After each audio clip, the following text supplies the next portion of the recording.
Kamusta mga katropang gamers natin and mga ka-MU players natin? This is Boss Nathan Gaming and on this day, meron tayong natuklasan na bagong MU server. So, this is Ace Noria and this MU is a cross-platform server. Meaning to say, you can play this one in your mobile devices and your iOS or your PC and laptops. So, walkthrough tayo ngayon sa Ace Noria. So, focus muna tayo ngayon dito sa navigations and settings here. Ayan yung general settings. Kung gusto mong makita yung wing mo, kailangan nakakulay green yan. And your weapon and your pet, yung object. And next one is the effects. So this one is terminology yan para sa paggalaw ng character mo. Kung halimbawa yung tumatakbo, nagja-jump, um, yung halimbawa dumapa yung character mo, ayan yung um, terminology dyan. So, yung animation, kumbaga. So, joints, kung gusto mong detailed yung um, bawat ano ng character mo. And then, the effects here and glow. Siyempre, kilala yung MU sa glowness ng mga item. Ayan yung mga nagpaumpisa talaga sa may mga makikintab na item. So, kailangan talaga nakacheck yan or nakakulay green yan. So, next one is nasa graphics pala tayo. Eto, yung general, kung gusto mo mag-use ng joystick, kailangan nakacheck yan. Extra vision range, yan. And your FPS, kung gaano kalinaw yung graphics niya. So, dyan sa general, makikita nyo rin kung gusto nyo magpalit ng character, kung multiple characters kayo, and kung gusto nyo magpalit ng server. Dito nga pala sa Ace Noria, merong picky server and non-picky server.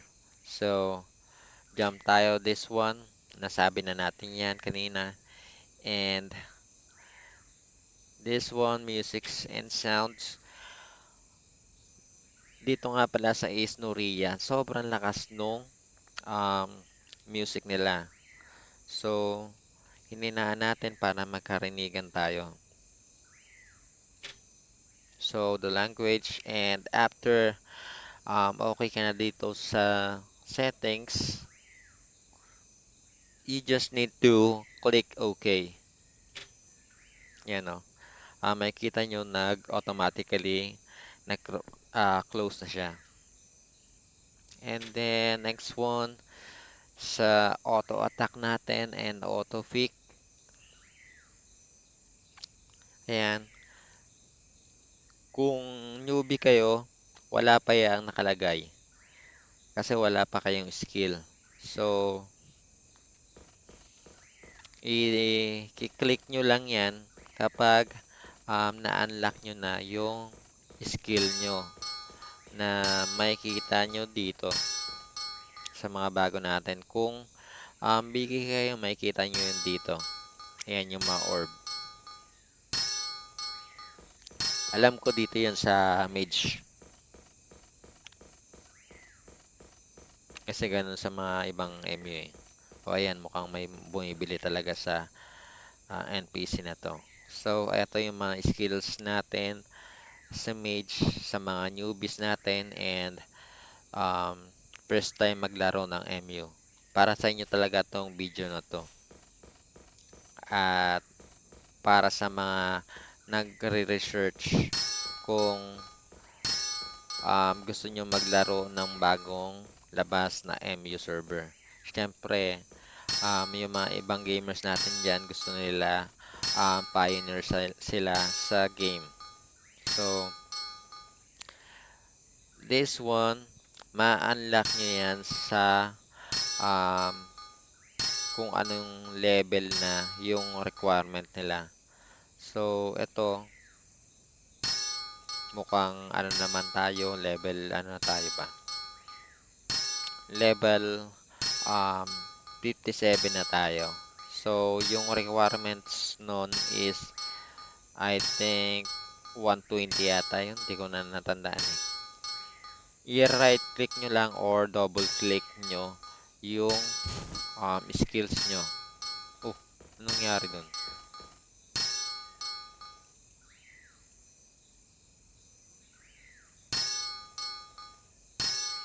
So, ayan.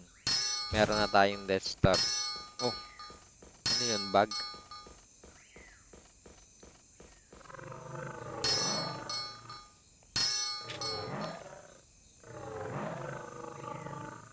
Meron na tayo.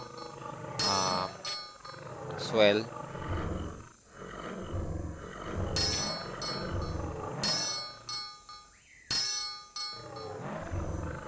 And auto pick. Pick up Senny.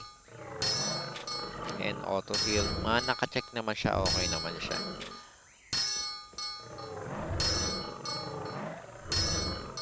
And the next one.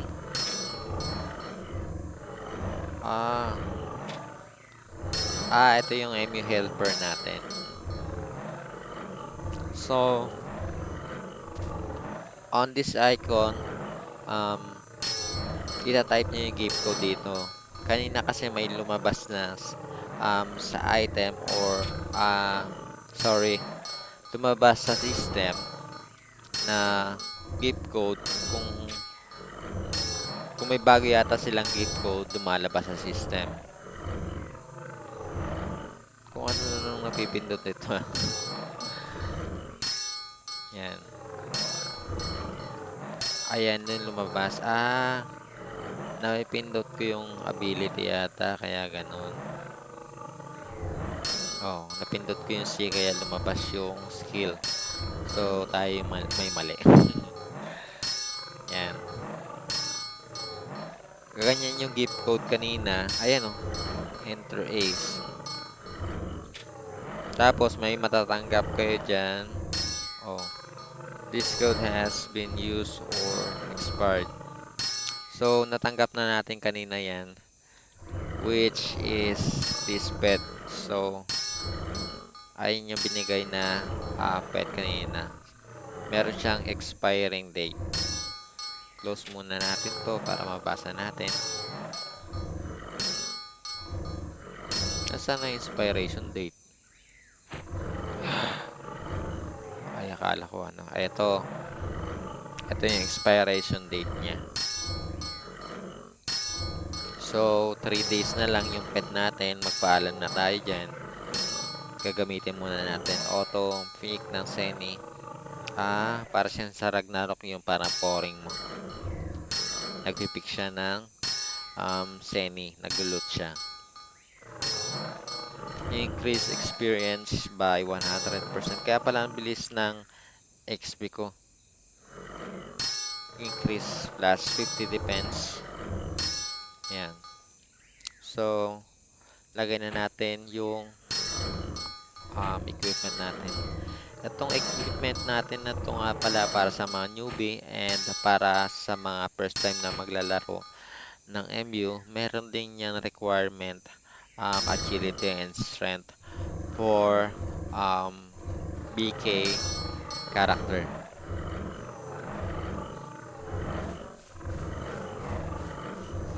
Sa mga ibang character,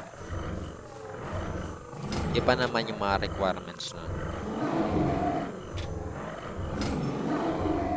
Paano na siya mag-autoplay? Kailangan daw may skill na nakaano. Pero naman nakakuha. Ito, check natin. So, ito yung gusto mo. Sige, ibigay natin. save. Ayan.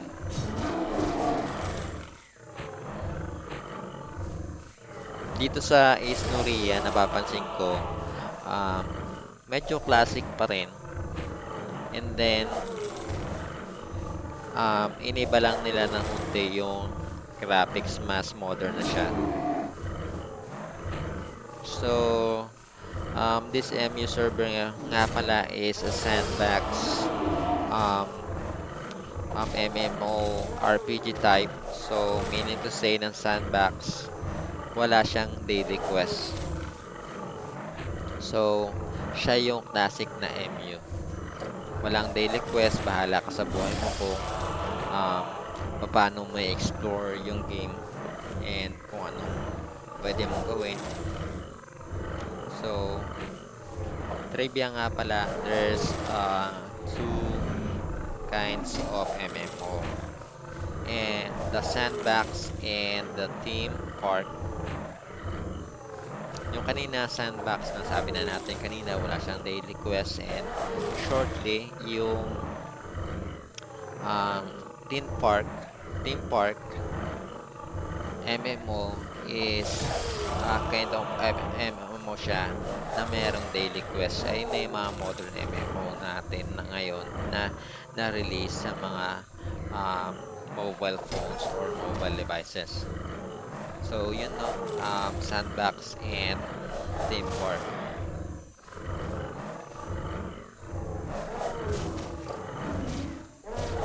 This one is a sandbox type MMORPG.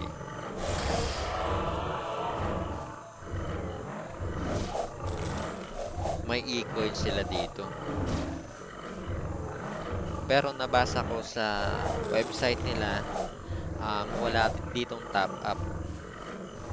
And maximum two resets ka lang every day.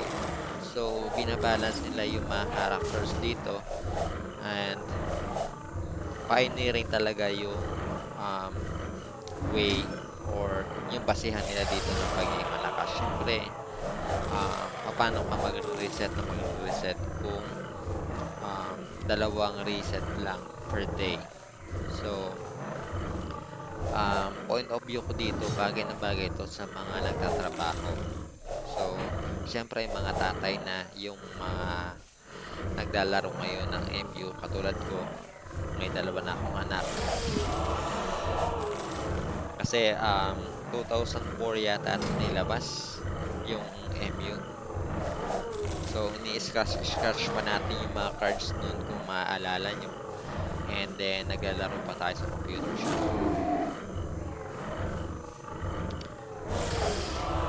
Naaalala ko nung naglalaro ko ng MU, paborito kong map is the Bias map. Tapos, syempre, di ba sa computer shop malamig. Tapos sakto nag-yellow pa yung mga paligid niya sa Debias.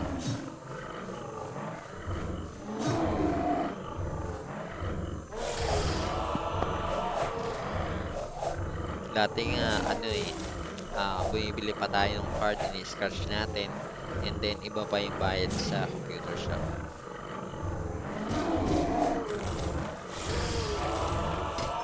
So, ayan, mataas po yung XP rate natin dahil sa Panda.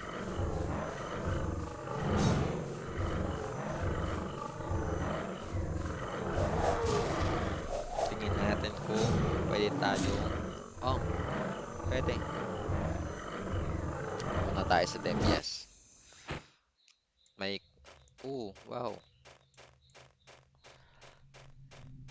Ganun pa rin, classic pa rin yung um, graphics nung larong to ng Ace Noria MU, sorry. And then, medyo um, minodernized lang siya. Pero nadarito pa rin pagka-classic.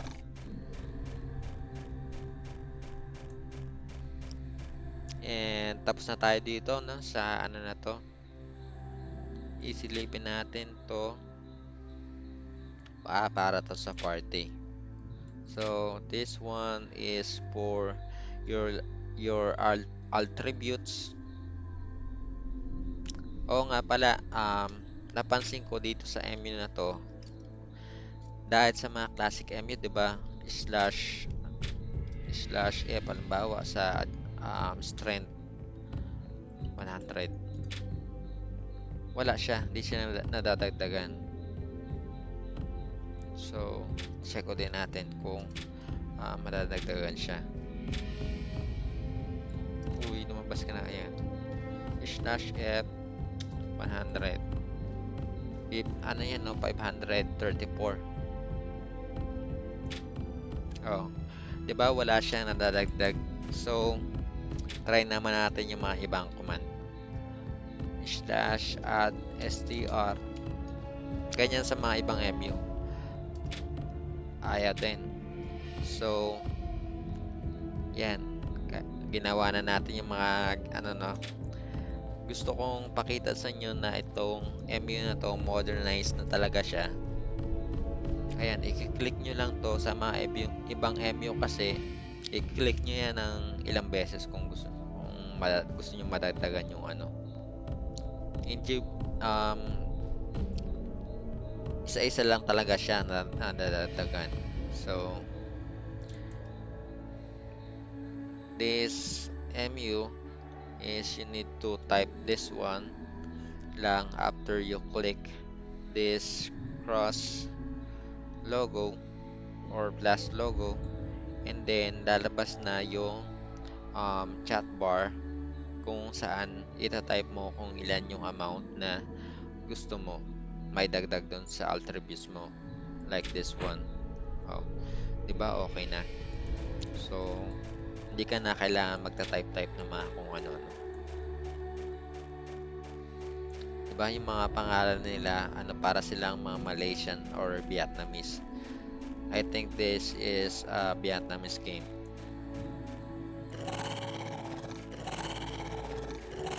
Mamaya pupunta tayo sa Lost Tower.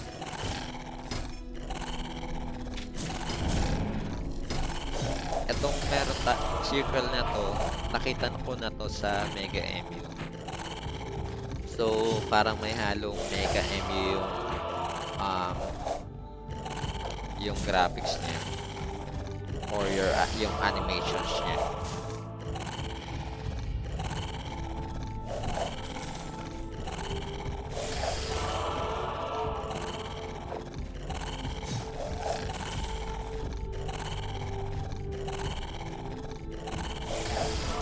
Alam ko tong um, Ace Noria, wala siyang top up. So, um, lagi lang kayo dito mag-grind. Fully grind lang talaga tong MU server na to. And then, reset system. So, I think yung sagad na level niya is 400.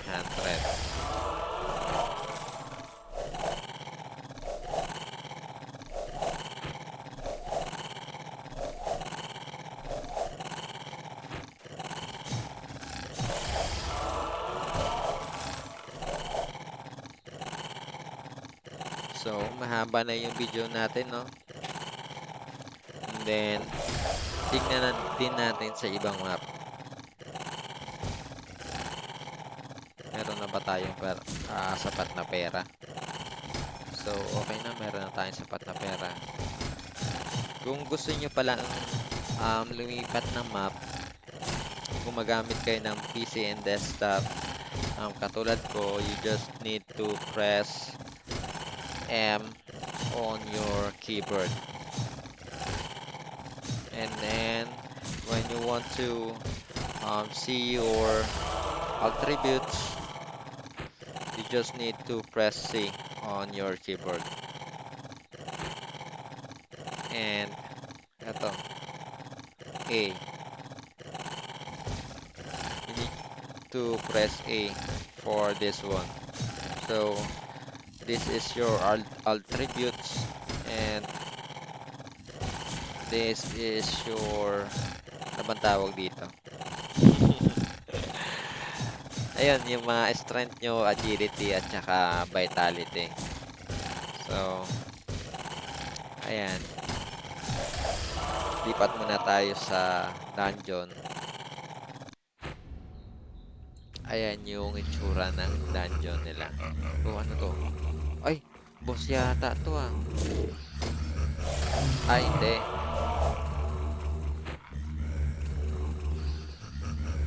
Ano lang tayo, assuming lang tayo. May nakitang ano eh, no? May nakitang maps, boss kaagad eh.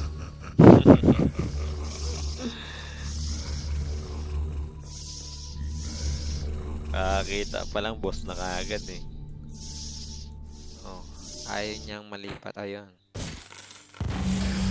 So, ito yung advance.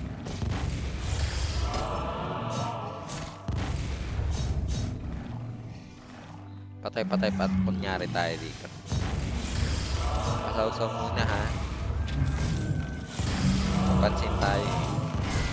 So, ito yung mga maps natin. Para kumpleto. Ay, kumpleto yung mga maps niya. May Kanturo. Ito, may Rock Lion. Kumpleto yung mga maps niya guys. So, I think this MU server is um, mataas na season na siya ng server. Kasi kumpleto na yung mga maps niya. Tingnan natin sa isa uling paboritong server. Yung Lost Tower. Sana yun. Paano na lumipat na? Ayun. I-click nyo yung mismong pangalan ng map na gusto nyo. Hindi nyo siya dito i-click. Dito nyo siya i-click. When you're using computer or desktop. So, yun lang guys, no? Maraming salamat sa panonood and I want to invite you to subscribe, like, and follow my channel and comment for your mga questions about this game. So, kung gusto nyo maglaro ng itong game na to, um, mada-download nyo siya sa inyong sa kanilang website. Search nyo lang is Noria MU or is Noria, makita nyo na yun sa Google. Sa Google nyo na lang search or sa Chrome. Ganun na lang siya kadali. Kasi wala pa siya sa Play Store sa ngayon. Siguro lalabas din siya sa Play Store in the future. Pero sa ngayon wala pa siya. So, thank you for watching guys and see you on the next video. Thank you. Bye bye.